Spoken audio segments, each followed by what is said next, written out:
نحمده ونصلي على رسوله الكريم اما بعد فاعوذ بالله من الشيطان الرجيم بسم الله الرحمن الرحيم رب اشرح لي صدري ويسر لي امري واحلل عقدة من لساني يفقهوا قولي۔ قدرت کے باوجود حدیث میں آیا ہے کہ پیغمبر اسلام صلی اللہ علیہ وسلم نے فرمایا، جب تم کو اپنے دشمن پر قدرت حاصل ہو جائے تو اسے معاف کرنے کو اس پر اپنی قدرت کا شکرانہ بنا لو۔ روی عن النبی صلی اللہ علیہ وسلم انہ قال اذا قدرت علی عدوک فاجعل العفو عنہ شکرا للقدرت علیہ، ادب الدنیا والدین للبصری۔ اخلاق کیا ہے؟ اخلاق اعلیٰ انسانی کردار کا دوسرا نام ہے۔ انسانی تعلقات میں کسی شخص سے جس اعلیٰ سلوک کی توقع کی جاتی ہے اسی کو اخلاق کہتے ہیں۔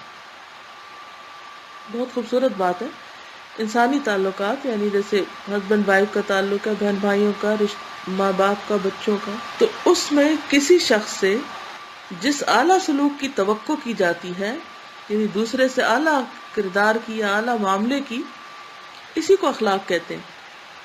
کسی انسان کی انسانیت کو پہچاننے کا معیار یہی اخلاق ہے کہ کوئی شخص کس طرح کا کردار اور اخلاق رکھتا ہے، اسی سے پتہ چلتا ہے کہ وہ دوسروں کے ساتھ تعلقات اس کے کیسے ہیں۔ ایک شخص سے آپ کی دشمنی ہو گئی، پھر ایسے حالات پیش آئے کہ آپ نے اس کو زیر کر کے اس کے اوپر قابو پا لیا، یعنی آپ غالب آ گئے۔ اس وقت ایک صورت یہ ہے کہ آپ اس معاملے کو صرف انتقام کی نظر سے دیکھیں۔ آپ یہ سوچیں کہ اب وہ وقت آ گیا ہے کہ اس سے بھرپور بدلہ لیا جائے اور اپنے انتقام کے جذبات کو ٹھنڈا کیا جائے، مگر یہ نہایت چھوٹی سوچ ہے۔ اعلیٰ انسانیت سے اس کا کوئی تعلق نہیں۔ دوسری صورت یہ ہے کہ آپ سارے معاملے کو خدا کی نظر سے دیکھیں۔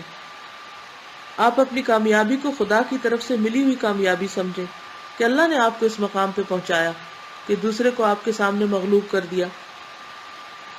ایسی حالت میں آپ کے جذبات بالکل مختلف ہوں گے، یعنی آپ کی سوچ ہی بدل جائے گی۔ آپ پھر اپنے آپ کو طاقتور نہیں سمجھیں گے بلکہ کیا سمجھیں گے کہ یہ اللہ ہی کی دی ہوئی طاقت ہے۔ اب آپ کے اندر شکر کا جذبہ ابھر آئے گا۔ اپنی کامیابی کے بعد شکر کی سب سے زیادہ اعلیٰ صورت آپ کو یہ دکھائی دے گی کہ آپ اپنے دشمن کو معاف کر دیں۔